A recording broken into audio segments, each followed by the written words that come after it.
된장찌개 냄새는 기억의 냄새였다. 박서연에게 그것은 남편이 출근하기 전 분주하게 아침을 차리던 냄새였고, 어린 아들 민혁이 엄마 냄새 좋다 소리치며 대문 밖에서부터 달려오던 오후의 냄새였다. 구수하고 정겹고 따뜻한 냄새, 그녀 삶의 냄새였다. 하지만 오늘 그 익숙한 냄새는 서늘한 외로움을 풍기고 있었다. 뚝배기 안에서 찌개는 보글보글 끓고 있었지만 그 음식을 기다리는 설렘은 어디에도 없었다. 서연은 국자로 국물을 한술 떴다. 맛은 그대로였다. 오래 묵힌 된장의 깊은 맛, 애호박과 양파의 단맛. 그녀의 손맛은 변하지 않았지만 그 맛을 알아주던 사람은 변해버렸다. 그녀는 시계를 흘깃 보았다. 저녁 7시. 아들 강민혁과 그의 약혼녀 오유진은 1시간 전에 도착했어야 했다. 늦는 것은 예외가 아닌 규칙이 되어버린 지 오래였다. 민혁이 성공한 변호사가 되고 유서 깊은 집안의 딸과 연애를 시작한 이후로 아들의 시간은 그녀의 낡은 부엌 시계와는 다른 속도로 흐르는 듯했다. 초인종이 울렸다. 서연은 서둘러 앞침에 손을 닦으며 마음속 작은 기대를 애써 감추고 현관으로 향했다. 완벽하게 재단된 양복을 입은 민혁이 피곤하고 조금은 무심한 표정으로 서 있었다. 그 옆에는 명품 코트를 걸친 오유진이 잘 계산된 사교적인 미소를 짓고 있었다. 그녀는 이 낡은 아파트의 복도와는 어울리지 않게 마치 백조무리에 잘못 찾아온 공작새처럼 보였다. 엄마, 많이 기다렸어요. 민혁은 의례적으로 물으며 어머니의 얼굴이 아닌 어깨 너머 집 안을 훑었다. 아니야, 어서 들어오너라. 막 저녁 다 차렸어. 서연은 애써 밝은 목소리를 냈다. 유진이 안으로 들어섰다. 그녀의 비싼 하이힐이 장판 위에서 또각거리는 소리를 냈다. 어머님, 안녕하세요? 건강은 괜찮으시고요. 그녀는 상냥하게 말했지만 그 눈은 서연의 작은 거실을 노골적으로 훑고 있었다. 그 눈빛은 모든 것을 평가하고 있었다. 좁다, 낡았다, 촌스럽다. 서연은 그 눈빛 속에 모든 형용사를 읽을 수 있었다. 그래, 괜찮단다. 어서들 앉아라. 금방 상 차릴게. 서연은 부엌으로 돌아섰다. 그녀의 손은 분주하게 그릇을 날랐지만 마음은 무거웠다. 그녀는 아들이 부끄러워하고 있다는 것을 알았다. 충분히 크지 않은 집을, 충분히 세련되지 못한 어머니를, 그녀의 사랑과 희생, 아들을 성공한 남자로 키우기 위해 바쳤던 모든 것이 이제는 더 높이 날고 싶어 하는 아들에게 버리고 싶은 낡은 짐이 되어버린 것 같았다. 저녁상이 차려졌다. 오늘의 주인공은 물론 김이 모락모락 나는 뜨거운 된장찌개였다. 서연은 옛날처럼 아들의 밥그릇 옆에 찌개를 듬뿍 담은 대접을 놓아주었다. 많이 먹어라. 아들, 요즘 너무 마른 것 같구나. 민혁은 찌개 그릇을 보고 복잡한 표정을 잠시 지었다.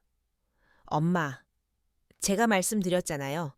저 요즘 저녁 잘 안 먹는다고. 그리고 밖에서 클라이언트랑 늦은 점심 먹었어요. 그의 목소리에는 약간의 짜증이 섞여 있었다. 유진은 입을 가리며 인위적으로 우아한 미소를 지었다.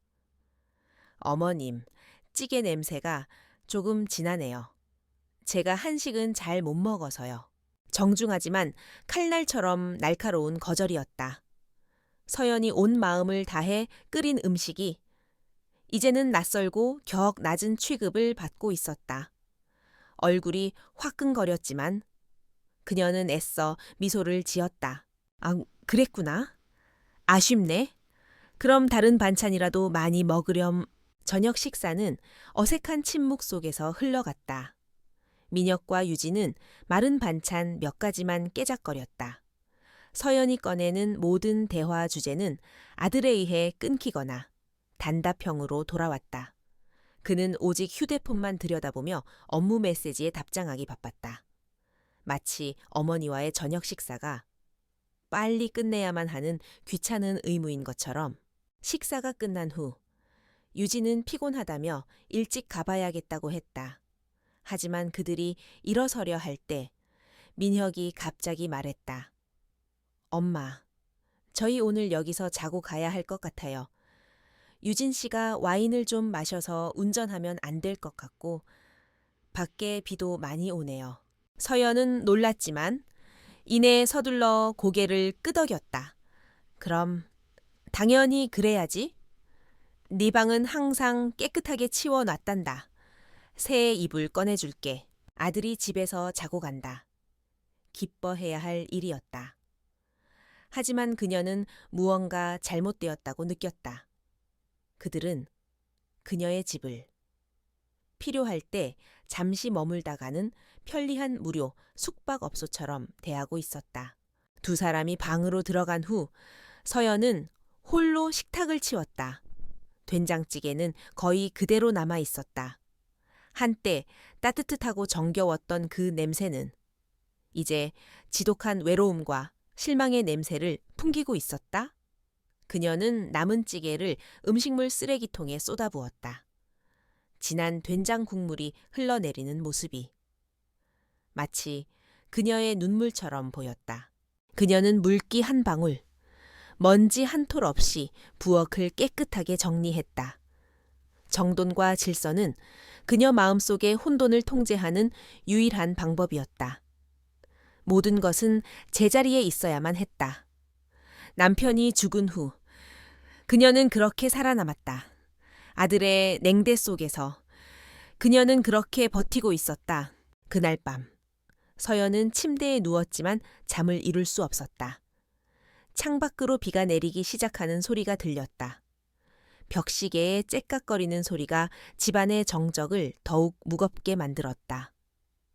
그녀는 아들을 생각했다. 엄마 찌개가 세상에서 제일 맛있어. 라며 밥 한 그릇을 뚝딱 비우던 어린 민혁은 어디로 갔을까? 권력과 돈이 그녀의 아들을 얼마나 낯선 사람으로 만들어버렸을까? 그녀는 뒤척이며 슬픈 생각들을 떨쳐내려 애썼다. 그저 한때일 뿐이라고.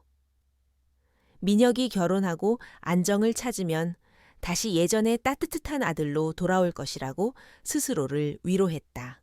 그녀가 막 잠에 빠져들려 할 때였다. 아들 방에서 작은 소리가 들렸다. 끙끙 앓는 소리.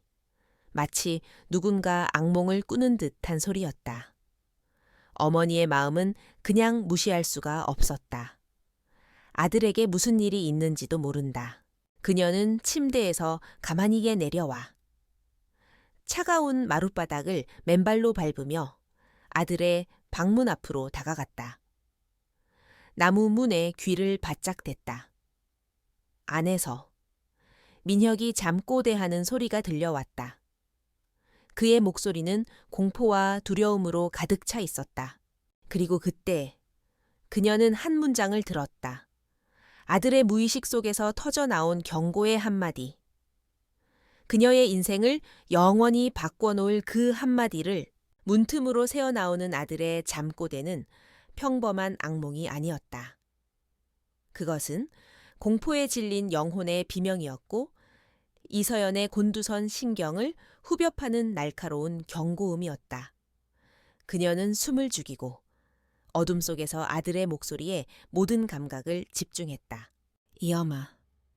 민혁의 목소리는 어린아이처럼 가늘게 떨리고 있었다. 마치 길을 잃고 겁에 질린 아이처럼. 서연은 자신도 모르게 문고리를 잡으려 했다. 아들을 안아주고 괜찮다고 다독여주고 싶은 어머니의 본능이 튀어나왔다. 하지만 이어지는 말에 그녀의 손은 허공에서 그대로 얼어붙었다. 된장찌개 절대 먹지 마. 그 한마디에 서연의 세상이 멈췄다.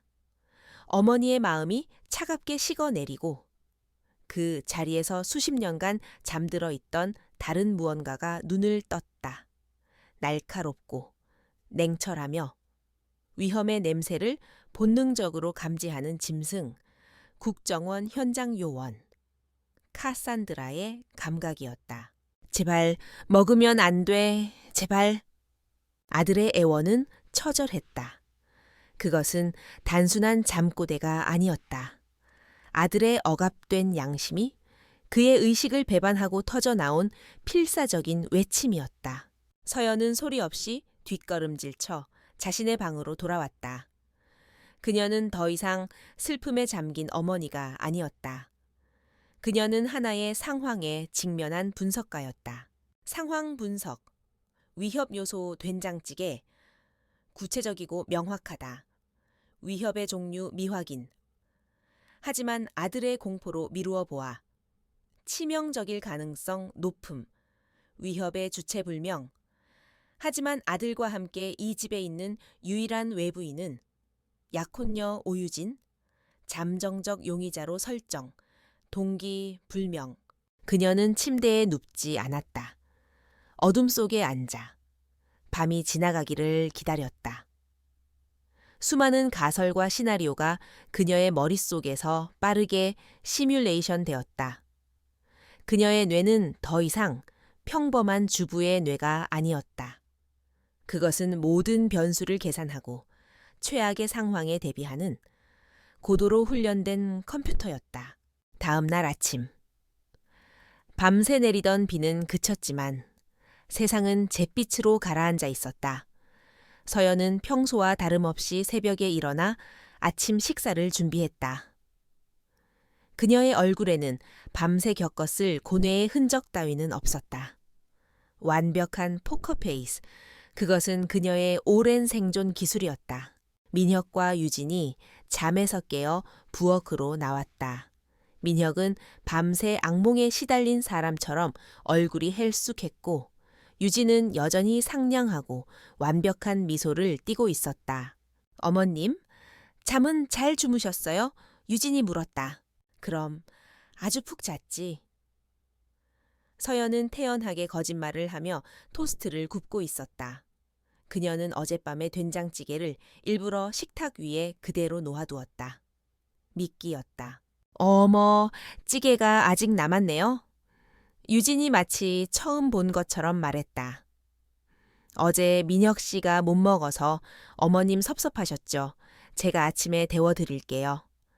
아침에는 역시 뜨끈한 국물이 최고죠. 유진은 서연이 말릴 틈도 없이 찌개에 냄비를 집어들어 가스레인지 위에 올렸다. 그녀의 행동은 너무나 자연스러워서 의심의 눈으로 보지 않았다면 그저 싹싹한 예비 며느리의 모습일 뿐이었다. 서연은 토스트를 접시에 담는 척하며 그녀의 모든 움직임을 주시했다.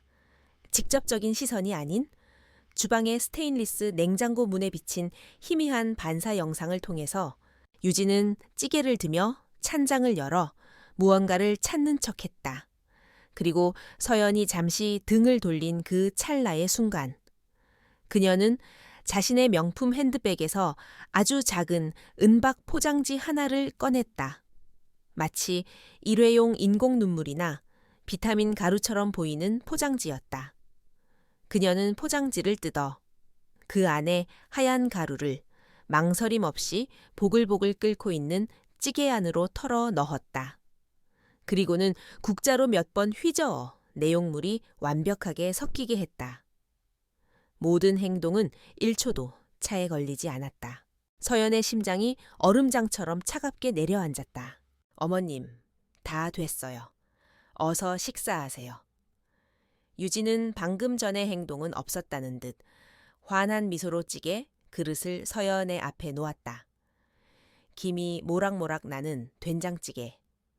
어제와 같은 구수한 냄새였지만 이제 그것은 죽음의 냄새를 풍기고 있었다.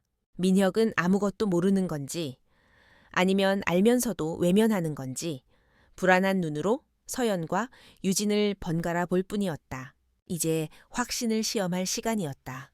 어쩜 유진이는 마음씨도 곱지 내가 제일 좋아하는 건데. 서연은 숟가락을 드는 척 하다가 갑자기 이마를 짚으며 인상을 썼다. 아이고, 머리야. 어젯밤에 잠을 잘못 잤나. 갑자기 속이 울렁거려서 아무것도 못 먹겠구나. 네, 괜찮으세요? 어머님 병원이라도. 유진의 목소리에는 걱정이 담겨 있었지만 그녀의 눈빛 속에서 아주 희미하게 스쳐 지나가는 안도감을 서연은 놓치지 않았다. 아니야, 괜찮아. 좀 누워있으면 나아지겠지. 너희들이나 맛있게 먹으렴. 서연은 자리에서 일어나 자신의 방으로 향했다.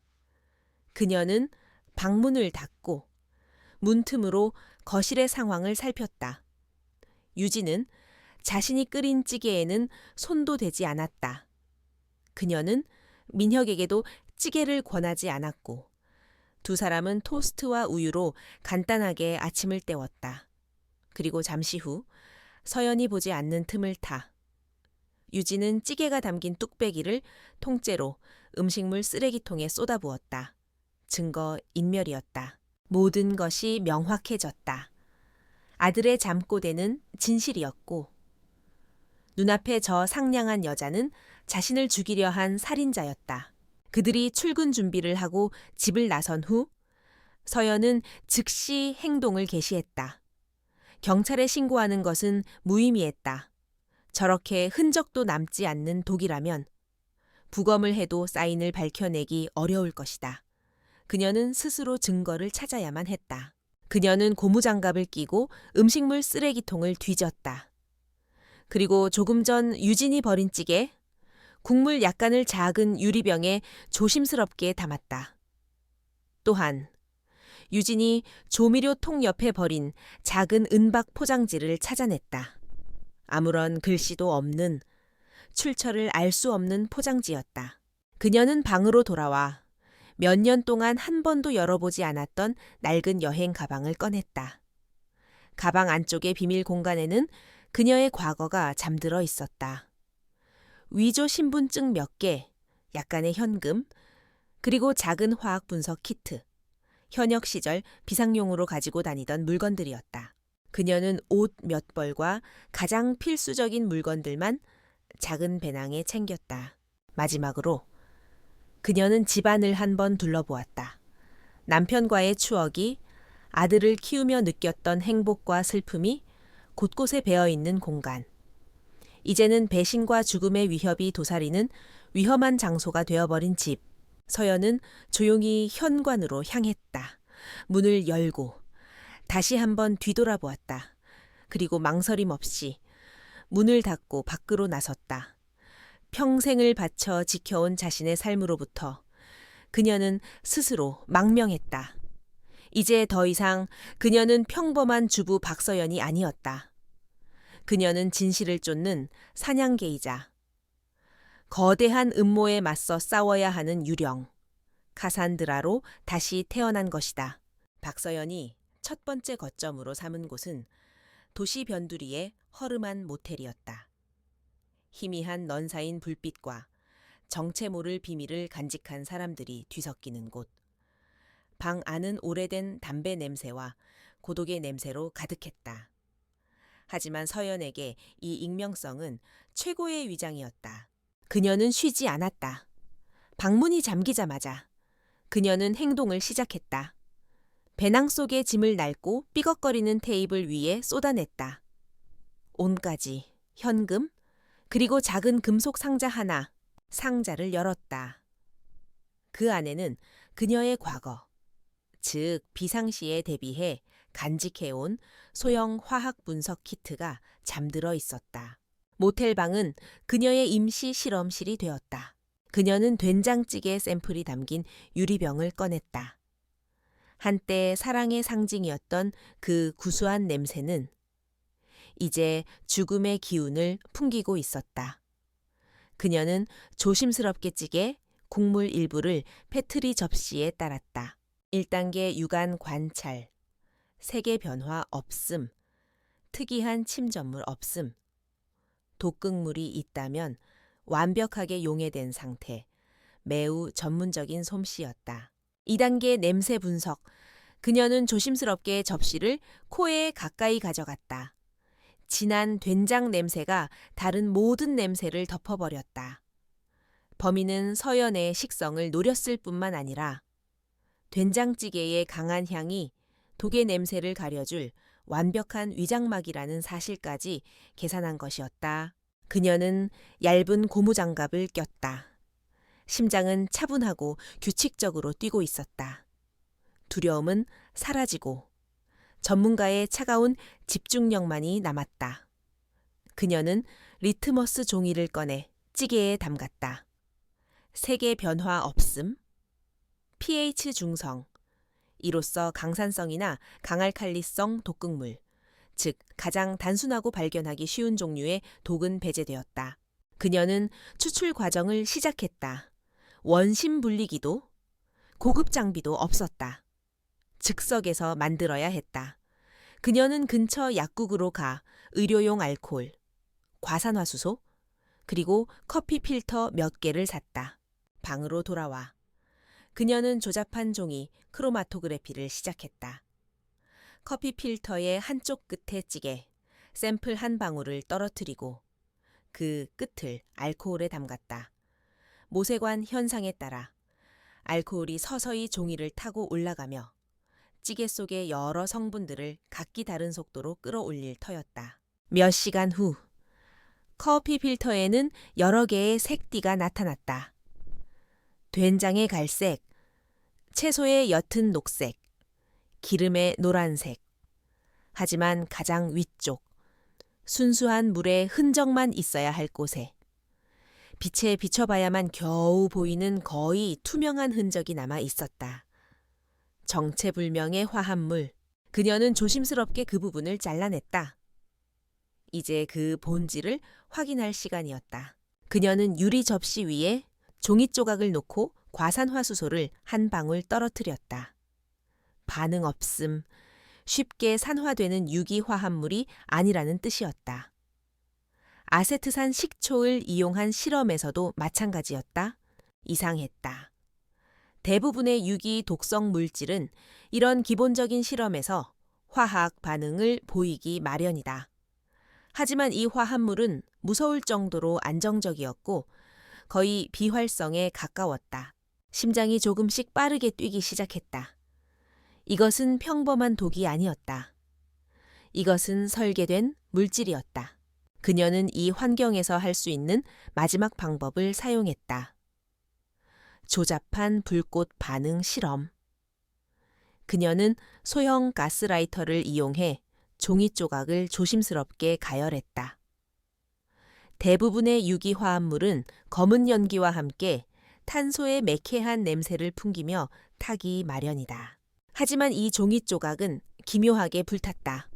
거의 연기가 없는 옅은 푸른색 불꽃을 내며 탔고 타고 남은 자리에는 소금처럼 고운 흰색 가루, 잔여물만이 남았다.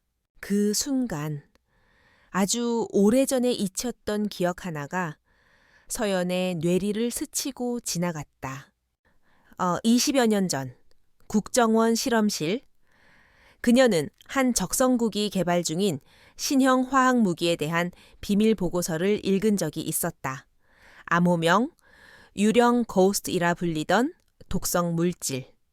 그것은 심장 근육의 칼륨 채널을 표적으로 삼도록 특수하게 설계된 합성 펩타이드였다. 인체에 투입되면 즉각적인 중독 증상을 일으키지 않는다.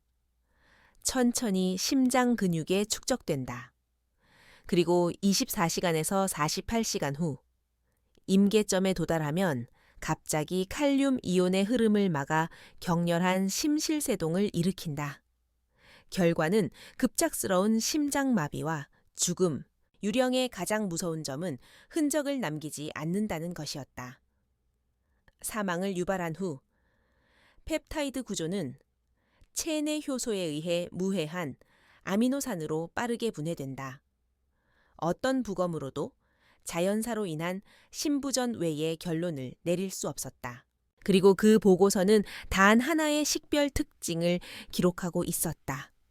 불에 태웠을 때 여튼 푸른색 불꽃을 내며 흰색 광물질 잔여물을 남긴다는 것. 모든 퍼즐 조각이 맞춰졌다. 서연은 삐걱거리는 침대 위에 주저앉았다. 등골을 타고 소름이 흘러내렸다. 이것은 단순한 개인의 복수극이 아니었다. 이 독을 사용한 자는 극도로 높은 수준의 전문성을 가졌으며 군사 등급의 화학 기술에 접근할 수 있는 인물이었다. 그리고 그들은 그녀의 예비 며느리, 세련된 젊은 여성을 실행자로 선택했다. 이것은 그들이 잔인하고 체계적이며 무섭도록 사람을 잘 조종하는 조직이라는 것을 의미했다. 만약 그녀가 오늘 아침 그 찌개를 먹었다면 내일 아침 그녀는 자신의 침대에서 죽은 채로 발견되었을 것이다. 모두들 남편을 잃은 슬픔에 상심하여 심장마비로 죽었다고 생각했을 것이다. 어떤 수사도 어떤 의심도 없었을 것이다. 그들은 단지 그녀를 죽이려 한 것이 아니었다. 그들은 그녀의 존재 자체를 완벽하게 지우려 했다. 초기의 충격이 지나가자 그 자리를 얼음처럼 차가운 분노가 채웠다. 그녀는 지난 20년간 과거를 묻기 위해 모든 것을 바쳤다. 평범한 아내와 어머니가 되려 노력했다. 하지만 그들은 그녀를 내버려 두지 않았다. 그녀의 마지막 안식처를 침범했고 가장 비열한 방식으로 그녀의 목숨을 빼앗으려 했다. 서연은 모텔의 낡은 거울에 비친 자신의 모습을 보았다. 거울 속의 여인은 더 이상 연약한 주부가 아니었다. 그녀의 눈에서는 온화함이 사라져 있었다. 대신 차갑고 위험한 불꽃이 타오르고 있었다. 적들은 잠자던 괴물을 깨웠다. 그녀는 일어섰다. 망설임은 사라졌다. 무엇을 해야 할지 알았다. 혼자서는 싸울 수 없었다. 그녀에게는 동료가 필요했다. 이 세상에서 그녀의 과거를 알고 신뢰할 수 있는 단 한 사람. 그녀는 금속 상자에서 대포폰 하나를 꺼냈다. 그녀는 전화를 걸 참이었다. 그 전화는 그녀를 다시 어둠과 기만의 세계, 평생을 바쳐 벗어나려 했던 그 세계로 끌어들일 것이다. 하지만 이제 그녀에게 다른 선택지는 없었다. 사냥은 시작되었고 그녀는 더 이상 먹잇감이 아니었다. 박서연은 혼자서는 싸울 수 없다는 것을 인정해야 했다. 그녀는 조직이 필요했다. 신뢰할 수 있고 진성바이오라는 거대 기업과 맞설 힘이 있는 조직. 그녀의 머릿속에 단 한 사람의 이름이 떠올랐다. 한지훈. 국정원 시절 그녀의 직속 상관이자 멘토였다. 원칙주의자의 대쪽 같은 성품을 가졌지만 불의를 보면 참지 못하는 뜨거운 심장을 가진 남자. 서연이 조직을 떠난 후에도 유일하게 연락을 주고받았던 사람이었다. 그는 현재 국정원 내에서도 손꼽히는 요직인 대테러, 산업보안국 국장 자리에 올라 있었다. 그라면 도와줄 수 있을지도 모른다. 하지만 그에게 연락하는 것은 목숨을 건 도박이었다. 만약 그가 변했거나 혹은 그의 주변까지 천강혁의 손이 뻗어 있다면 모든 것이 끝이었다. 또한 이 일에 그를 끌어들이는 것은 그의 인생을 통째로 위험에 빠뜨리는 일이기도 했다. 서연은 며칠을 고뇌했다. 하지만 선택의 여지가 없었다. 이것이 유일한 길이었다. 그녀는 과거에 배웠던 가장 고전적인 방식을 사용하기로 했다. 다음 날 아침, 그녀는 국립현충원으로 향했다. 순직한 요원들을 기리는 이름 없는 비석들이 늘어선 곳. 그곳은 과거 두 사람이 신입 시절 함께 묵념하며 조국에 대한 충성을 다짐했던 장소였다. 그녀는 약속된 비석 앞에 섰다. 그리고 주머니에서 낡은 100원짜리 동전 하나를 꺼내 비석 위에 올려놓았다. 20여 년 전 두 사람이 첫 해외 임무를 성공적으로 마치고 기념으로 나눠 가졌던 앞면에 미세한 흠집이 있는 바로 그 동전이었다. 그것은 카산드라가 살아있다. 도움이 필요하다는 의미에 오직 한지훈만이 알아볼 수 있는 비상 신호였다. 같은 시각 서울 광화문의 한 낡은 오피스 빌딩. 진태기획이라는 간판을 단 작은 흥신소 사무실에서 한지훈은 산더미 같은 서류에 파묻혀 있었다. 국정원을 떠난 후 그는 불륜 증거 수집이나 기업 뒷조사 같은 자질구레한 일들로 생계를 꾸려가고 있었다. 정의감에 불타던 젊은 요원은 이제 세상의 쓴맛을 본 냉소적인 중년의 사설 탐정이 되어 있었다. 그의 휴대폰이 짧게 진동했다. 발신자 표시 제안으로 온 문자 메시지였다. 옛 친구의 기일입니다. 국립현충원 시신구역. 지훈의 미간이 좁혀졌다. 장난 문자라고 생각했지만 C7 구역이라는 정확한 위치가 그의 발걸음을 이끌었다. 현충권에 도착한 그는 익숙하게 C7 구역으로 향했다. 그리고 비석 위에 놓인 낡은 100원짜리 동전을 보는 순간 그의 온몸이 그대로 굳어버렸다. 동전 앞면에 미세한 흠집. 그의 심장이 세차게 뛰기 시작했다. 카산드라, 박서연. 죽은 줄로만 알았던 국정원 역사상 최고의 독극물 분석가이자 그의 파트너였던 그녀가 살아있다는 신호. 그의 잊혔던 과거가 유령처럼 그를 찾아온 순간이었다. 그는 동전을 집어들고 약속된 다음 장소로 향했다. 동전은 신호일 뿐 진짜 메시지는 다른 곳에 있을 터였다. 오래된 약속에 따라 그는 서울중앙도서관의 낡은 역사책 코너로 향했다. 특정 책, 특정 페이지. 그곳에는 연필로 희미하게 쓰인 메시지가 있었다. 내일 전고, 광장시장, 빈대떡 골목. 다음 날 전고, 광장시장은 수많은 인파와 기름 냄새, 상인들의 활기찬 외침으로 가득했다. 한지훈은 막걸리 한 사발을 시켜놓고 허름한 식당 구석에 앉아 주변을 살폈다.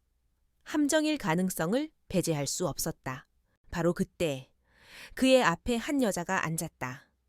수수한 옷차림에 화장기 없는 얼굴, 언뜻 보기에는 평범한 주부였지만 지훈은 그녀가 박서연임을 단번에 알아보았다. 세월의 흔적은 있었지만 그 깊고 날카로운 눈빛은 변하지 않았다. 두 사람은 한동안 말이 없었다. 주변의 소음이 그들의 침묵을 감싸주었다. 먼저 입을 연 것은 지훈이었다. 그는 막걸리 잔을 입에 대지도 않은 채 물었다. 자네 장례식에 다녀온 게 엊그제 같은데 유령이라도 만난 기분이군. 살아있어야 할 이유가 있었습니다. 서연이 나지막이 대답했다. 그녀는 주변을 경계하며 지난 몇 주간 겪었던 모든 일을 압축해서 설명했다. 아들의 기이한 잠꼬대, 된장찌개 속에 보이지 않는 독, 그리고 남편의 죽음에 얽힌 거대한 음모까지 너무나 비현실적인 이야기에 한지훈의 미간이 점점 더 깊게 파였다. 서연아, 자네가 겪은 충격은 이해하지만 이건 너무 거대한 음모론처럼 들리는군. 진성바이오가 유전적으로 조작된 아이들을 만들고 그걸 VIP들에게 분양한다고 영화에나 나올 법한 이야기야. 그의 회의적인 반응은 당연했다. 서연은 품속에서 작은 유리병과 은박 포장지를 꺼내 테이블 위에 올려놓았다. 영화가 아닙니다. 현실입니다. 선배님, 제가 직접 분석했습니다. 이 안에 든 독은 유령입니다. 유령, 그 한마디에 한지훈의 얼굴이 굳어졌다. 그것은 국정원 내부에서도 극소수만이 아는 국가급 화학무기의 암호명이었다. 민간인이 절대로 손에 넣을 수 없는 물질, 경찰은 이 사건을 해결할 수 없습니다. 이건 단순 범죄가 아니라 처형입니다. 그들은 날 죽이려 했고 내 아들을 이용했습니다. 그들은 멈추지 않을 겁니다. 서연은 그의 눈을 똑바로 바라보았다. 그녀의 눈에는 더 이상 과거의 파트너가 아닌 도움을 구하는 한 명의 절박한 여인이 있었다. 그녀는 자신의 오랜 원칙을 깨고 한지훈의 정의감이 아닌 그들의 과거에 호소했다. 한지훈은 오랫동안 말이 없었다. 이 일에 발을 들이는 순간 자신의 평온한 삶도 끝장이라는 것을 알았다. 그는 이미 진흙탕 같은 세상을 떠난 사람이었다. 하지만 그의 눈앞에는 과거 자신과 함께 목숨을 걸고 진실을 지키려 했던 동료가 있었다. 그리고 그의 심장 깊은 곳에서는 냉소주의에 잠식되었던 낡은 정의감이 다시 꿈틀거리고 있었다. 그는 깊은 한숨을 내쉬었다. 젠장, 자네는 항상 나를 최악의 골칫거리로 끌어들이는군. 그것은 승낙의 표시였다. 일단 몸을 숨길 곳부터 마련하지. 그리고 그 오만방자한 회장 나으리의 뒤를 샅샅이 파헤쳐 보겠네. 자네는 분석을 맡아. 우리는 유령을 사냥하는 유령이 되는 거야. 두 사람은 말없이 막걸리 잔을 부딪혔다. 과거의 그림자 속에서 두 명의 잊혔던 요원이 다시 깨어나고 있었다. 그들은 이제 외로운 도망자가 아니었다. 거대한 제국에 맞서는 위험한 동맹의 시작이었다. 박서연이 과거에 동료와 재회하며 방역의 칼날을 가는 동안 적의 성체 안에서는 오만함이라는 균열이 서서히 번지고 있었다. 진성바이오의 총수 오재성 회장의 집무실은 권력의 정점을 보여주는 공간이었다. 도시의 스카이라인이 발 아래 융단처럼 펼쳐져 있었고 벽에는 수십억을 호가하는 현대미술 작품들이 걸려 있었다. 오 회장은 갓 내린 가압비싼 커피 향을 음미하며 자신의 딸이자 이번 작전의 실행자였던 오유진의 보고를 듣고 있었다. 그래서 그 늙은 여자가 사라졌다고? 네, 아버지. 어젯밤 이후로 행방이 묘연해요. 유진은 짜증과 안도가 뒤섞인 목소리로 말했다. 그녀는 자신의 완벽한 계획이 실패했다는 사실에 분했지만 동시에 성가신 존재가 스스로 사라져준 것에 안도하고 있었다. 아마 겁을 먹고 어디 시골로 도망이라도 간 거겠죠. 차라리 잘 됐어요. 그런 촌스러운 여자는 처음부터 우리 집안에 어울리지도 않았어요.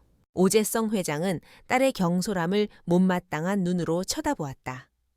아마추어 같은 실수나 저질러 놓고 말이 많구나. 더 신중하고 깔끔하게 처리했어야지. 그의 질책에 유진의 얼굴이 굳어졌다. 하지만 오 회장은 이내 딸의 결론에 동의한다는 듯 고개를 끄덕였다. 그 역시 박서연을 진짜 위협이라고는 생각하지 않았다. 남편 잃고 외롭게 늙어가는 세상 물정 모르는 평범한 주부. 그런 여자가 감히 자신에게 맞설 수 있을 리 없었다. 그녀의 실종은 귀찮은 문제가 저절로 해결된 편리한 상황일 뿐이었다. 됐다. 어차피 알아서 사라져줬다니. 더 이상 신경 쓸 것 없다. 감시 인력도 절반으로 줄이도록 해. 이제 더 중요한 일에 집중해야 하니. 더 중요한 일이요? 오 회장은 자리에서 일어나 창가로 걸어갔다. 그는 도시를 내려다보며 마치 왕국의 영토를 굽어보는 군주처럼 말했다. 한 달 뒤, 우리 진성바이오는 나스닥에 상장될 예정이다. 내 평생의 숙권이 이루어지는 순간이지. 이번 상장이 성공하면 우리는 단순한 제약회사를 넘어 세계를 움직이는 거대 권력이 될 게다. 그는 딸을 돌아보았다. 그의 눈에는 차가운 야망이 이글거리고 있었다. 유진아, 네가 왜 그 하찮은 늙은이를 직접 처리해야만 했는지 그 진짜 이유를 알고 있느냐. 그는 박서연의 죽은 남편, 김진우 박사에 대한 이야기를 꺼냈다. 내 약혼자의 애비. 김 박사는 천재였지만 너무 순진했어. 그는 해서는 안 될 질문을 너무 많이 했고 열어서는 안 될 판도라의 상자를 거의 10번 했지. 오 회장의 가장 비밀스럽고 가장 수익성이 높은 프로젝트. 국방부와의 비밀 계약 아래 인간의 공격성을 극대화하고 공포를 느끼지 못하게 만드는 차세대 전투용 화학 약물을 개발하는 프로젝트였다. 김진우 박사는 그 프로젝트의 핵심 연구원이었지만 막판에 그 비인간적인 실체를 깨닫고 내부 고발을 준비하고 있었다. 그의 사고는 제국의 비밀을 지키기 위한 어쩔 수 없는 조치였다. 그 늙은 여자는 과거의 마지막 유령이야. 그리고 유령은 새 집을 짓기 전에 반드시 쫓아내야 하는 법이지. 혹시라도 남편이 남긴 자료라도 가지고 있다면 우리의 위대한 역사의 오점이 될 수 있으니까 그는 다시 한번 박서연이라는 존재를 정리해야 할 리스크 정도로 치부했다. 그의 오만한 세상 속에서 평범한 주부 한 명의 슬픔과 분노가 가질 수 있는 파괴력 따위는 계산에 들어있지도 않았다. 이제 그 리스크는 사라졌으니 상장 준비에만 집중하도록 해라. 민혁이도 잘 단속하고 그놈은 아직 쓸모가 많으니까. 오만함. 그것은 강자의 특권이자 동시에 가장 치명적인 약점이었다. 그들은 자신들이 사냥하던 겁먹은 토끼가 사실은 잠자던 암사자였다는 사실을 까맣게 모르고 있었다. 그들은 자신들의 완벽한 성벽에 스스로 균열을 만들고 있었다. 그날 이후 박서연에 대한 퀀텀의 감시는 눈에 띄게 줄어들었다. 그들은 목표물이 위협적이지 않다고 판단하고 방심하기 시작했다. 그 방심은 어둠 속에서 조용히 칼을 갈고 있던 2명의 유령에게는 더할 나위 없는 기회가 되어주었다. 한지훈은 자신의 사설탐정 사무소를 임시 작전본부로 삼고 국정원 시절의 모든 인맥과 정보망을 총동원했다. 그의 목표는 오재성 회장의 모든 것을 파헤치는 것이었다. 재산 형성 과정, 숨겨진 금융 거래 내역, 정관계 로비 의혹까지. 서연은 사무실 안쪽의 작은 방에서 한지훈이 가져온 방대한 자료들을 분석했다. 그녀는 더 이상 평범한 주부가 아니었다. 그녀는 다시 카산드라가 되어 있었다. 그녀의 눈은 수천 페이지의 데이터 속에서 거짓과 위선으로 포장된 진실의 조각들을 정확하게 찾아냈다. 그들은 오재성이 자신의 비자금을 세탁하기 위해 유령 회사를 이용하고 있다는 사실과 그 돈의 일부가 유진의 명품 쇼핑과 사치스러운 생활비로 흘러 들어가고 있다는 것을 밝혀냈다. 그들은 또한 김진우 박사가 죽기 직전 프로젝트의 위험성을 경고하는 익명의 이메일을 한 언론사에 보냈었다는 흔적을 발견했다. 하지만 그 이메일은 기사화되지 못하고 의문스럽게 사라졌다. 모든 증거들은 하나의 거대한 퍼즐처럼 맞춰지기 시작했다. 하지만 결정적인 한 조각이 부족했다. 오재성의 불법적인 화학 약물 개발 프로젝트와 김진우의 죽음을 직접적으로 연결할 수 있는 스모킹건. 서연은 남편이 남긴 연구 일지와 데이터를 다시 한번 샅샅이 훑었다. 그러다 그녀는 아주 사소한 메모 하나를 발견했다. 프로젝트 C17 임상시험 부작용, 피험자 077번, 극단적 폭력성 발현 후 심정지, 공식 사인은 급성 쇼크사로 처리. 그녀의 심장이 차갑게 내려앉았다. 피험자 071번. 그녀는 남편의 장례식장에서 남편의 연구실 동료라며 자신을 찾아왔던 한 젊은 연구원의 불안한 눈빛을 기억해냈다. 그는 무언가 말하고 싶어 했지만 주변의 시선을 의식하며 결국 아무 말도 하지 못하고 돌아갔었다. 그녀는 한지훈에게 그 젊은 연구원을 찾아달라고 부탁했다. 이름은 이성진, 그는 김진우 박사의 죽음 이후 죄책감에 시달리다 진성바이오를 그만두고 지방의 작은 대학에서 시간 강사로 일하고 있었다. 이제 서연은 직접 움직여야 했다. 그녀는 이성진이라는 마지막 열쇠를 통해 판도라의 상자를 열어야만 했다. 오재성 회장이 자신의 오만함 속에서 승리를 자축하는 동안 그의 제국을 무너뜨릴 진짜 폭풍은 조용히, 하지만 거침없이 다가오고 있었다. 한지훈의 사설탐정 사무실은 그들의 전쟁 기지가 되었다. 벽에는 오재성 회장과 진성바이오를 중심으로 한 거대한 관계도가 그려지기 시작했고 테이블 위에는 입수한 자료들이 산처럼 쌓여갔다. 박서연과 한지훈.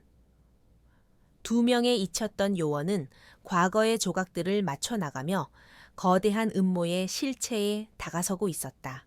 그들의 첫 번째 목표는 박서연의 남편, 구 김진우 박사의 죽음이었다. 한지훈은 경찰 내부에 남아있는 자신의 끈을 이용해 단순 교통사고로 종결되었던 5년 전의 수사 기록을 통째로 입수했다. 서류는 부실하기 짝이 없었다. 현장 약도는 대충 그려져 있었고 목격자 진술은 없었으며 사고 지점의 CCTV는 공교롭게도 점검 중이었다. 전형적인 서둘러 덮어버린 사건의 모습이었다. 너무 깨끗해서 오히려 수상해. 한지훈이 말했다. 마치 누군가 의도적으로 흔적을 지운 것처럼. 서연은 보고서를 읽으며 남편의 마지막 날들을 떠올렸다. 사고가 나기 몇 주 전부터 그는 극도의 불안 증세를 보였다. 밤에는 잠을 이루지 못했고 누군가 자신을 미행하는 것 같다며 집안의 모든 커튼을 치고 지냈다. 그때는 그저 과도한 스트레스 때문이라고 생각했어요. 서연이 나지막이 말했다. 하지만 지금 보니 남편은 자신의 죽음을 예감하고 있었던 거예요. 그녀는 남편이 남긴 SSD 드라이브에서 찾아낸 그의 마지막 연구 일지들을 다시 펼쳤다. 그곳에는 프로젝트 키메라의 비윤리적인 실험에 대한 고뇌와 함께 오재성 회장과의 잦은 마찰에 대한 기록이 남아 있었다. 오늘 회장님께 다시 한번 프로젝트의 위험성을 경고했다. 그는 나를 역사의 진보를 가로막는 겁쟁이라고 비웃었다.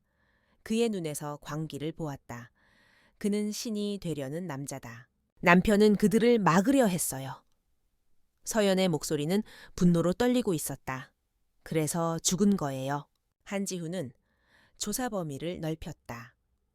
그는 진성바이오의 비밀 R&D 부서에서 일했던 연구원들 중 지난 몇 년간 퇴사하거나 사망한 사람들의 명단을 만들었다. 그리고 소름 끼치는 패턴을 발견했다. 3명이야. 한지훈이 모니터에 뜬 3명의 인물 사진을 가리켰다.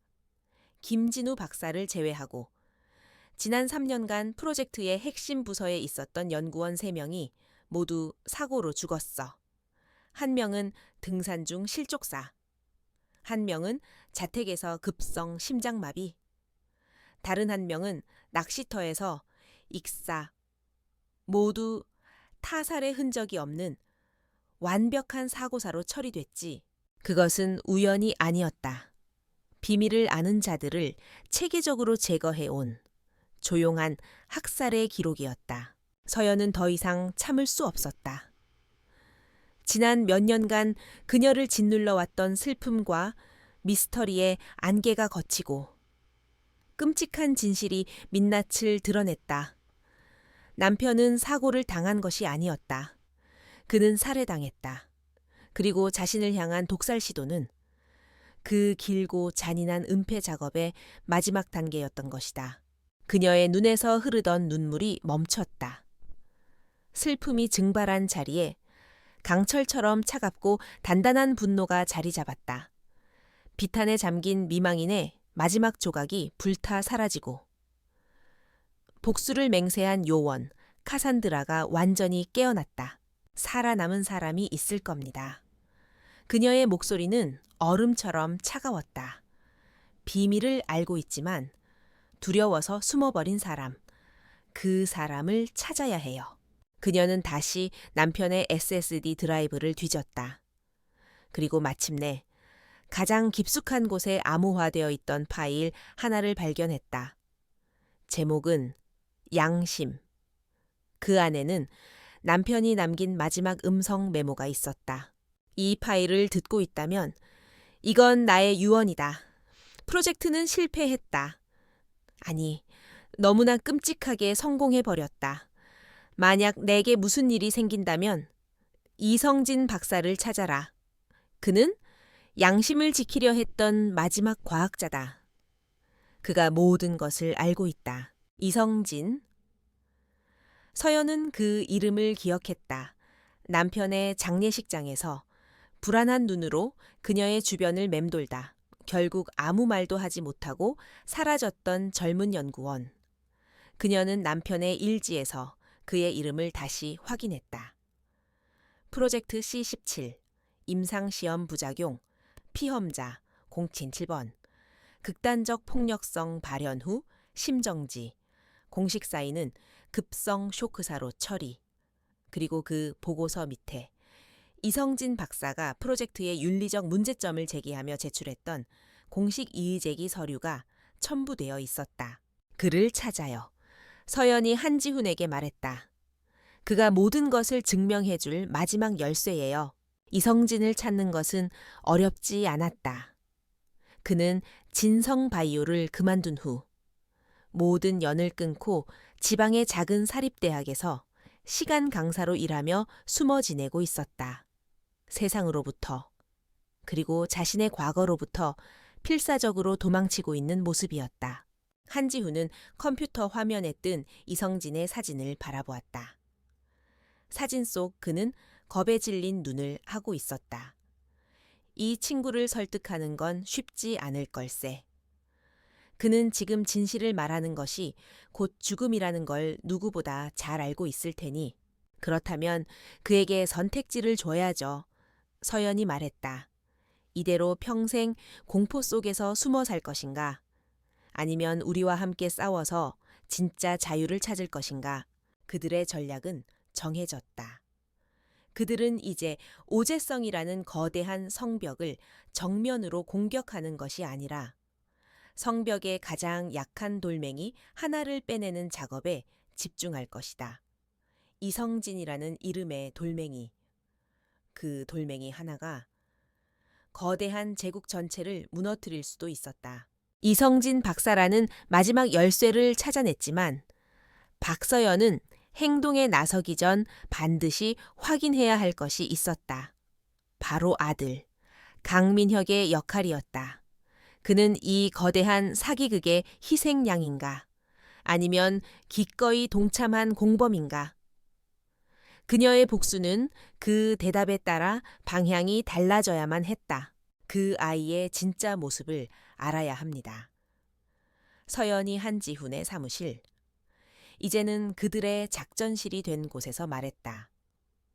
그가 칼을 쥔 손인지 아니면 그저 손에 들린 칼인지 한지훈은 그녀의 의도를 이해했다. 그는 자신의 모든 정보력을 동원해 민혁의 일거수일투족을 파악하기 시작했다. 며칠 뒤 완벽한 기회가 찾아왔다. 주말 저녁, 오재성 회장의 평창동 대저택에서 열리는 비공식적인 가족 저녁 식사. 그 자리에서라면 가면 뒤에 숨겨진 그들의 진짜 관계가 드러날 터였다. 작전은 대담했다. 한지훈은 저택 건너편의 빈 건물 옥상에 최첨단 장거리 레이저 마이크를 설치했다. 수백 미터 떨어진 곳에 유리창 진동을 감지해 대화를 소리로 변환시키는 장비였다. 서연은 근처에 주차된 차 안에서 노트북 화면으로 전송되는 영상을 보며 대화를 감청했다. 화면 속 오 회장의 저택은 궁전처럼 화려했다. 거대한 크리스탈 샹들리에 아래 긴 원목 테이블에는 최고급 요리들이 차려져 있었다. 하지만 그 화려함 속의 공기는 얼음장처럼 차가웠다. 민혁은 완벽한 예비 사위처럼 행동했다. 그는 오 회장에게 공손하게 와인을 따르고 유진의 말에 미소로 화답했다. 하지만 서연은 그의 미소가 얼마나 부자연스러운지, 그의 어깨가 얼마나 긴장으로 굳어 있는지를 놓치지 않았다. 대화는 서연의 실종 문제로 자연스럽게 흘러갔다. 그래서 그 어머니라는 사람은 아직도 소식이 없는 건가? 오 회장이 스테이크를 썰며 무심하게 물었다. 네, 아버님. 경찰에도 실종 신고를 넣었지만 단순 가출로 보고 수사에도 진전이 없는 모양입니다. 민혁이 대답했다. 그의 목소리는 애써 태연했지만 미세하게 떨리고 있었다. 잘 됐지 뭐. 유진이 콧방귀를 뀌며 말했다. 그런 촌스러운 분이 우리 집안 사람이 된다고 생각해봐. 끔찍하지 않아 알아서 사라져 주시니 얼마나 다행이야. 서연은 모니터 너머로 주먹을 꽉 쥐었다. 그때 오 회장이 칼을 내려놓고 민혁을 똑바로 쳐다보았다. 그의 눈빛은 자애로운 예비 장인의 그것이 아니었다. 상대를 꿰뚫어 보는 듯한 차가운 사업가의 눈빛이었다. 민혁 군, 네, 회장님. 자네 어머니가 문제가 좀 될 수도 있겠더군. 자네 장인 될 사람 체면에 흠집이 갈 수도 있는 그런 과거의 인연들이 좀 얽혀 있어. 만약 그분이 다시 나타나서 우리 집안에 해가 되는 행동을 하려 한다면 자네는 어떻게 할 텐가? 그것은 시험이었다. 충성심을 떠보는 잔인한 질문. 서연은 숨을 죽이고 아들의 대답을 기다렸다. 화면 속 민혁의 얼굴은 하얗게 질려 있었다. 그는 잠시 망설였다. 그의 입술이 달싹였다. 하지만 그래도 제 어머니. 그가 말을 끝마치기도 전에 오 회장이 그의 말을 잘랐다. 그의 목소리는 여전히 부드러웠지만 그 안에는 강철 같은 위협이 담겨 있었다. 그 여자는 자네 어머니였지. 이제 자네의 유일한 가족은 여기야. 잊지 말게. 자네의 미래. 그리고 자네 어머니의 남은 여생의 평안은 자네의 현명한 판단에 달려 있을 테니 그것은 명백한 협박이었다. 어머니의 목숨을 담보로 한 민혁은 더 이상 아무 말도 하지 못했다. 그는 고개를 숙이고 입을 다물었다. 그의 턱 근육이 경련하는 것이 화면 너머로도 보였다. 서연은 모든 것을 이해했다. 그녀의 아들은 공범이 아니었다. 그는 황금 새장 속에 갇힌 죄수였다. 너무 깊이 들어와 버려. 빠져나갈 용기조차 잃어버린 겁먹은 인질. 그의 오만함과 냉정함은 사실 두려움을 감추기 위한 갑옷이었을 뿐이다. 그리고 그날 밤의 잠꼬대. 엄마, 된장찌개는 절대 먹지 마. 그것은 억압된 잠재의식이 감옥 안에서 필사적으로 외친 구조 신호였던 것이다. 이제 됐어요. 서연은 감청 장비를 끄며 한지훈에게 말했다. 그녀의 목소리는 이전보다 더 차갑게 가라앉아 있었다. 분노의 대상이 바뀌었다. 오직 오재성과 그의 딸을 향했던 분노는 이제 자신의 아들을 그렇게 만든 그들 전체의 시스템, 그리고 아들을 구하지 못한 자기 자신에 대한 자책으로 확장되었다. 그는 꼭두각시가 아니었어요. 감옥 안에서 살려달라고 외치는 죄수예요. 이 깨달음은 서연의 복수 계획을 바꾸어 놓았다. 그녀의 목표는 더 이상 단순한 파괴가 아니었다. 그녀는 오재성의 제국을 무너뜨리는 동시에 그 폐허 속에서 자신의 아들을 구해내야만 했다. 그것은 훨씬 더 어렵고 훨씬 더 위험한 임무였다. 그녀는 이제 복수의 화신인 동시에 구원자가 되어야만 했다. 그녀는 노트북 화면 속 겁에 질린 아들의 얼굴을 오랫동안 바라보았다. 그녀의 얼굴에는 연민과 분노, 그리고 새로운 목표를 설정한 자의 냉철한 결의가 뒤섞여 있었다. 이제 복수의 목표는 명확해졌지만 그 방식은 훨씬 더 복잡하고 위험해져야 했다. 박서연은 한지훈에게 자신의 새로운 계획을 설명했다. 그녀의 목소리는 차갑고 단호했다. 단순히 데이터를 유출하는 걸로는 안 됩니다. 그건 민혁이까지 파멸시키는 길이에요. 오재성 스스로가 자신의 범죄를 세상에 드러내게 만들어야 합니다. 자멸하게 만들겠다는 건가? 한지훈은 회의적인 눈빛이었다. 어떻게 화학자에게는 화학자의 방식이 있죠. 서연의 눈이 빛났다. 그의 비밀 연구소 중 한 곳에서 통제된 사고를 일으키는 겁니다. 인명 피해는 없지만 외부 환경 감시 시스템에 반드시 포착될 수밖에 없는 명백한 증거가 되는 화학 물질을 유출시키는 거죠. 일단 정부기관의 공식적인 조사가 시작되면 그들은 모든 것을 파헤칠 수밖에 없을 겁니다. 그것은 대담하고도 정교한 계획이었다. 적의 창으로 적의 심장을 찌르는 격이었다. 하지만 이 계획을 성공시키기 위해서는 내부의 지도가 필요했다. 바로 이성진 박사였다. 그를 설득하는 것이 작전의 첫 번째 단계가 되었다. 직접 만나는 것은 위험했다. 그 역시 감시당하고 있을 가능성이 높았다. 서연은 그의 이성이 아닌 그의 죄책감과 양심에 말을 걸기로 했다. 그녀는 이성진 박사에게 익명의 소포 하나를 보냈다. 소포 안에는 위협적인 메시지 대신 두 가지 물건이 들어 있었다. 하나는 그녀의 남편 김진우가 생전에 밑줄을 그어가며 읽었던 낡은 과학 윤리 서적이었다. 다른 하나는 하얀 국화 한 송이였다. 죽은 친구에 대한 애도와 진실을 의미하는 꽃. 그 안에는 어떤 설명도 없었지만 이성진은 그 소포가 누구에게서 왔는지 그리고 그것이 무엇을 의미하는지 즉시 알아차렸다.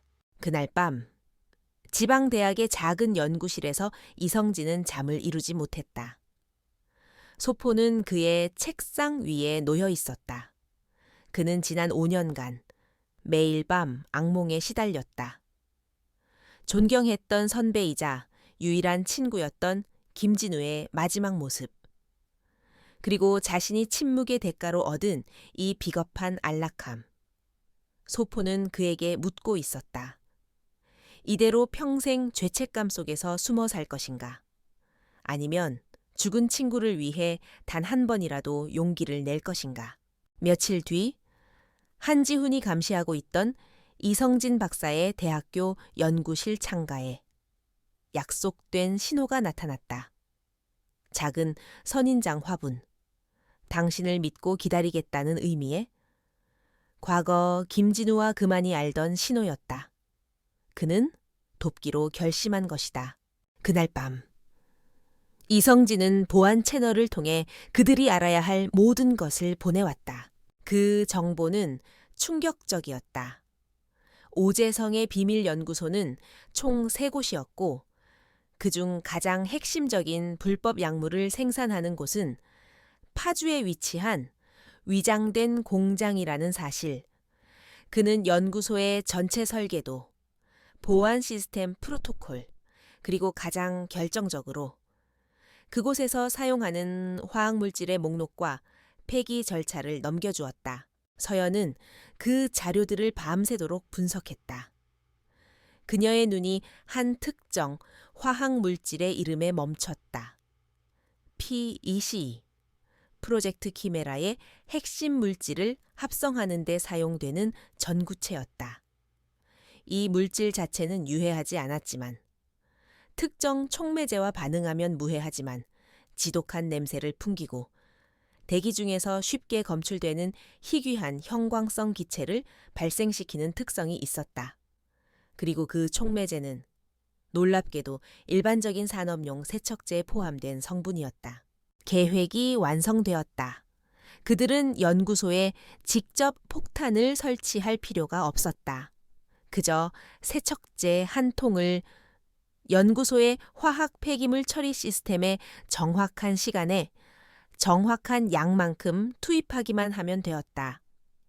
시스템이 작동하는 순간 세척제는 P22와 섞여 화학 반응을 일으킬 것이고 정화 시스템을 거쳐 공장 굴뚝으로 완벽한 증거가 되어 배출될 터였다.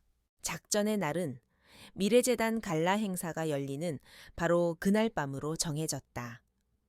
오재성과 그의 모든 보안 인력의 시선이 서울의 화려한 파티장에 쏠려 있을 때 그들은 파주의 어두운 심장부를 공격할 것이다. 한지훈은 외부에서 모든 작전을 지휘하고 비상 상황 시 교란 작전을 맡기로 했다. 그리고 가장 위험한 임무, 즉 연구소 잠입과 화학 물질 투입은 서연 자신이 직접 하기로 했다.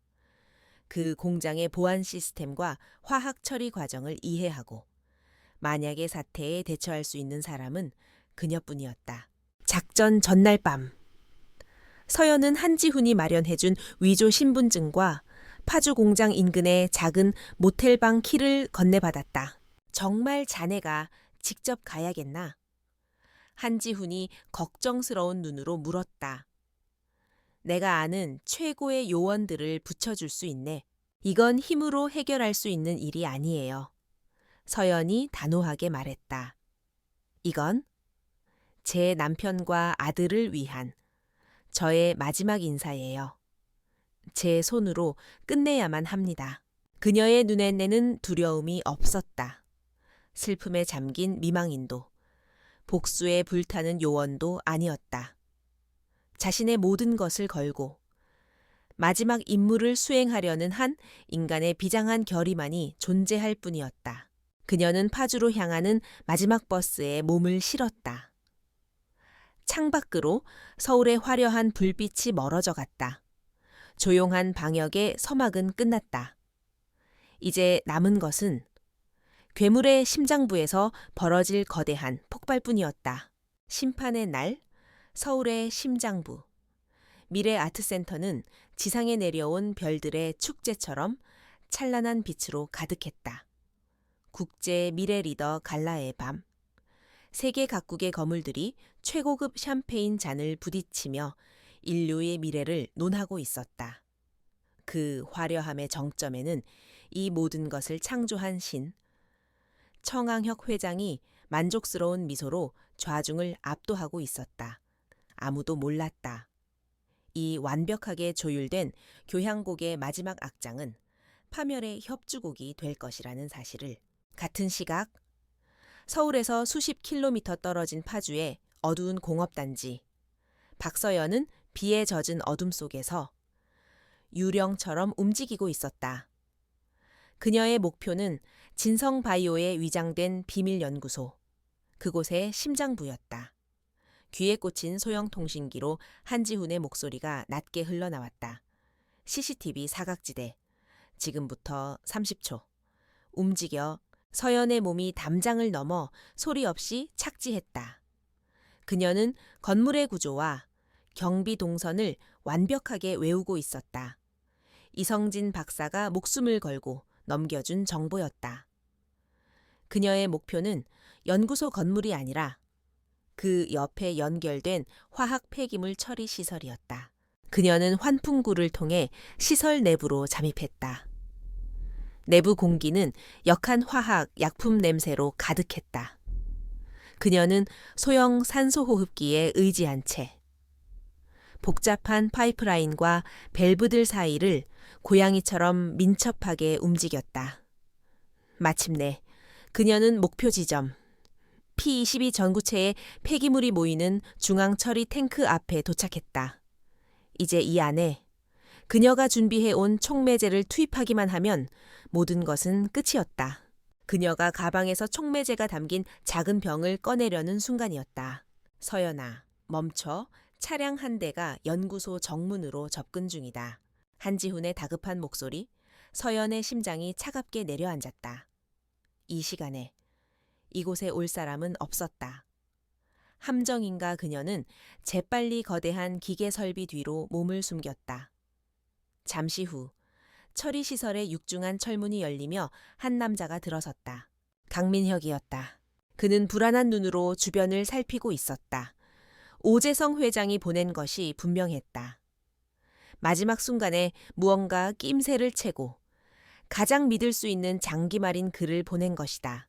서연은 숨을 죽였다.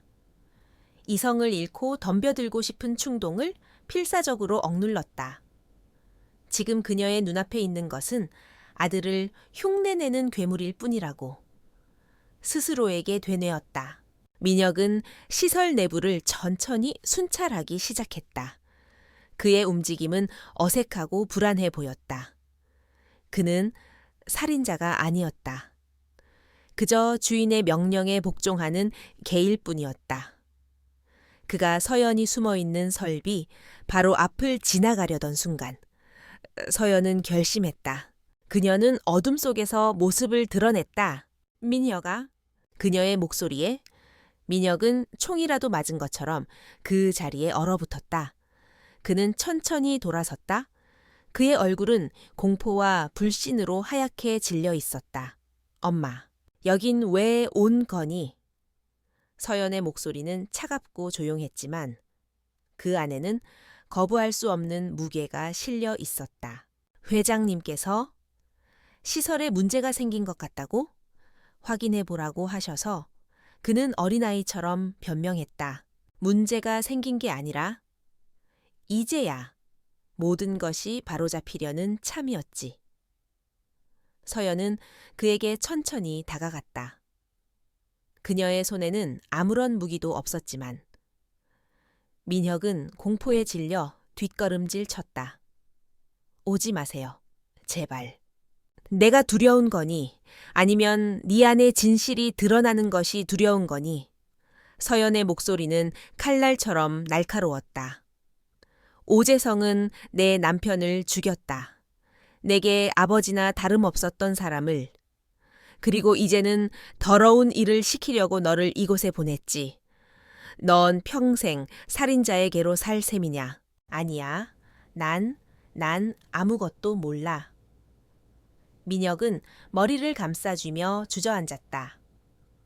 그의 완벽했던 프로그램이 어머니라는 예측 불가능한 변수 앞에서 충돌을 일으키고 있었다. 그의 내면 깊숙한 곳에 갇혀있던 진짜 인간의 감정이 필사적으로 빠져나오려 발버둥치고 있었다. 바로 그때였다. 시설 전체에 요란한 경보음이 울려 퍼지기 시작했다. 자동 폐기물 처리 시스템이 작동을 시작하는 소리였다. 지금이 아니면 기회는 없었다. 서연은 더 이상 망설이지 않았다. 그녀는 주저앉은 민혁을 지나쳐 처리 탱크로 달려갔다. 뚜껑을 열고 촉매제가 담긴 병을 그 안에 쏟아부었다. 안 돼. 민혁이 무언가 소리쳤지만 그의 목소리는 경보음에 묻혀버렸다. 서연은 임무를 완수하고 탈출구로 향했다. 그녀는 마지막으로 민혁을 돌아보았다. 그는 경보를 울리거나 그녀를 막을 수도 있었다. 하지만 그는 그저 그 자리에 주저앉아 혼란스러운 눈으로 그녀를 바라볼 뿐이었다. 그의 내면에서 벌어진 싸움에서 마침내 인간이 승리한 것이다. 서연은 미련 없이 어둠 속으로 몸을 던졌다.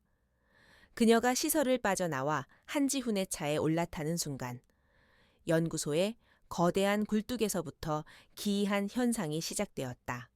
무해하지만 스스로 빛을 내는 녹색의 기체가 연기처럼 피어오르기 시작했다.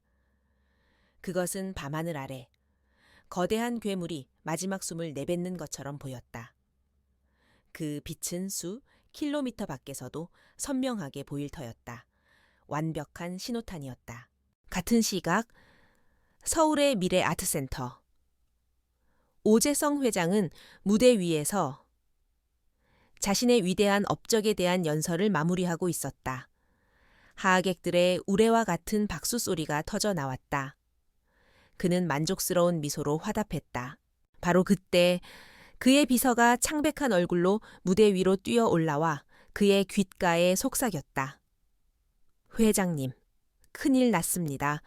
파주 공장에서 원인 불명의 가스가 유출되었습니다. 지금 방송사들에서 전부 그쪽으로 향하고 있습니다. 오재성의 얼굴에서 미소가 사라졌다. 그의 완벽한 교향곡에 불길한 불협화음이 끼어든 순간이었다. 그리고 그 불협화음은 곧 파멸의 전주곡이 될 터였다. 파주 공장의 굴뚝에서 피어오른 기이한 녹색 연기는 거대한 제국의 장례식을 알리는 신호탄이었다. 파주 녹색 가스 유출 사건은 즉시 언론의 헤드라인을 장식했다. 환경단체와 시민들의 항의가 빗발쳤고 정부는 여론에 떠밀려 진성바이오에 대한 대대적인 조사를 시작할 수밖에 없었다. 국세청과 검찰, 환경부의 합동특별수사팀이 꾸려졌다. 그들이 비밀연구소의 문을 열었을 때 그 안에서 발견된 것은 단순한 환경 오염 물질이 아니었다. 인류의 윤리를 송두리째 뒤흔들 프로젝트 키메라의 끔찍한 실체였다. 오재성 회장과 딸 오유진은 그들의 화려한 제국 안에서 긴급 체포되었다.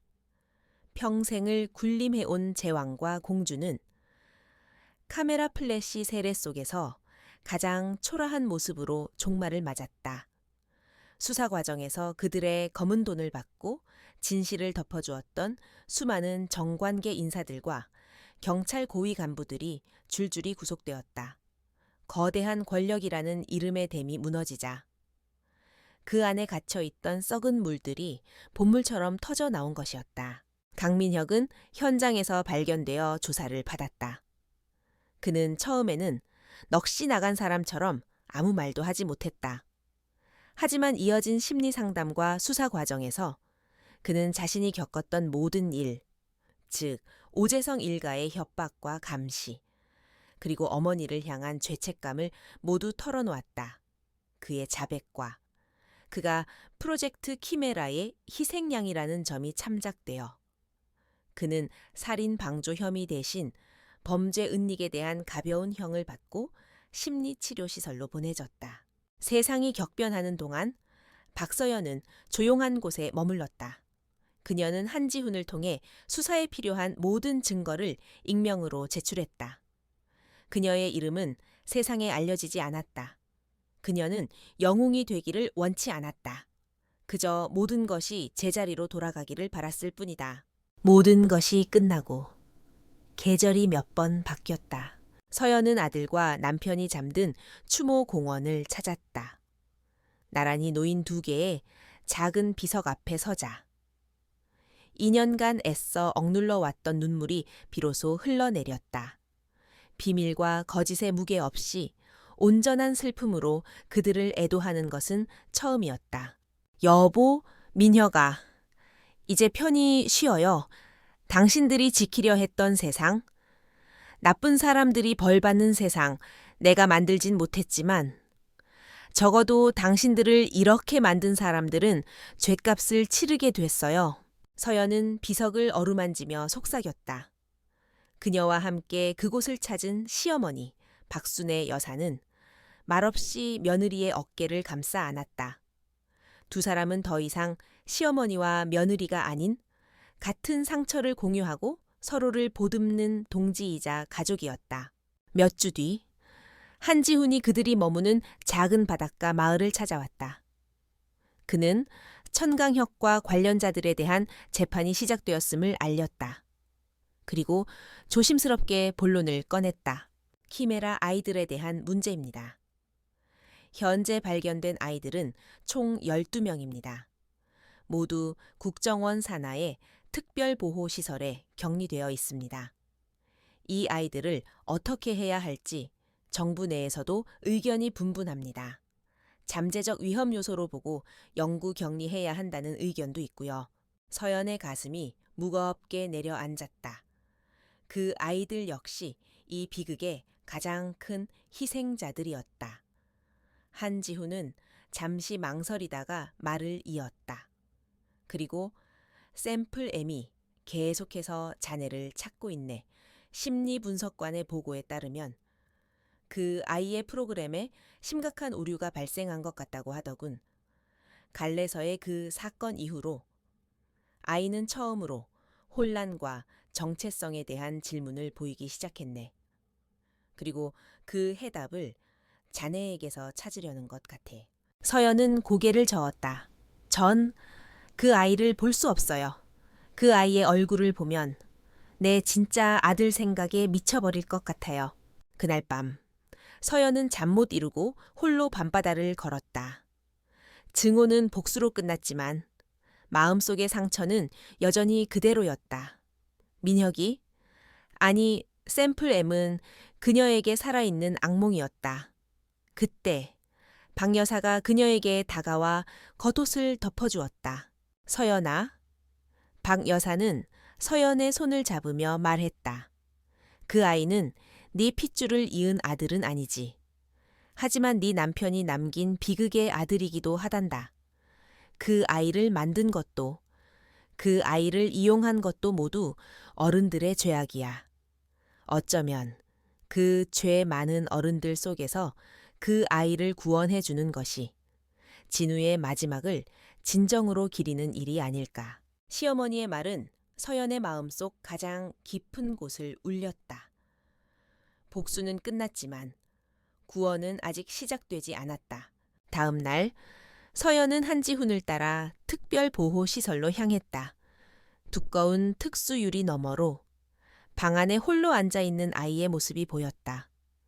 아이는 그림을 그리고 있었다. 가족 그림이었다. 아빠와 엄마, 그리고 아이가 손을 잡고 있는. 하지만 아이의 얼굴에는 눈코입이 그려져 있지 않았다. 자신의 정체성을 찾지 못해 방황하는 아이의 내면이 그대로 드러나는 그림이었다. 그림을 그리던 아이가 고개를 들었다. 유리 너머의 서연을 본 것인지 아이의 눈이 희미하게 흔들렸다.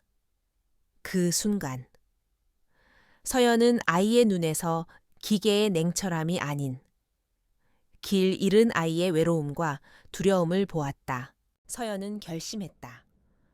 그녀는 한지훈과 정부 관계자들을 만난 자리에서 자신의 결정을 밝혔다. 천강혁과 진성바이오로부터 받게 될 모든 배상금과 위자료를 사회에 환원하겠습니다. 그 돈으로 재단을 만들고 싶습니다. 프로젝트 키메라로 태어난 모든 아이들을 위한 재단입니다.